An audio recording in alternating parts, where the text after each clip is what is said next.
All right, let's talk about this lift for a minute. So we ended up getting a 45-foot lift. We probably could have went with the 34-foot lift, but we didn't know it at the time because we didn't know exactly how high it was.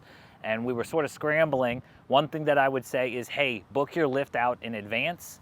We didn't do that because it kept raining, not raining, and we were looking for a full week. But it kind of put us in scramble mode one day. And so we ended up with this extra high lift. So tell us about the lift, Mike. Why did we go with this one? Went with the articulated lift because where this medium's set up at, in between a pretty busy road, traffic coming in and leaving this neighborhood. So with the articulated lift, you're able to park close to your job and maneuver into the trees. Whereas if you had, I believe they call it like a straight boom lift, you'd have to park a lot further from the job in order to get the basket close to where you're working. And it's a diesel lift, so it's able to go wherever we want it to. It's not set in one spot, and it doesn't have those big outrigger stabilizers.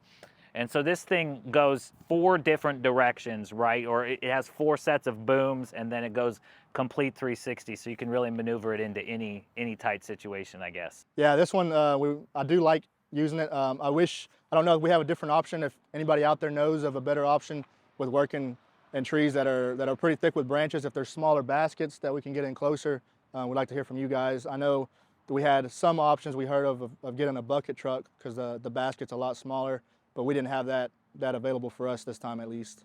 Mike, these things aren't super cheap. You got to think about them in their budget. This thing cost us $1,800 for 7 days. So we're trying to do everything we can and compact it into those 7 days time. Right, exactly. And then remember, again, you're going to need it again for about the same amount of time at takedown.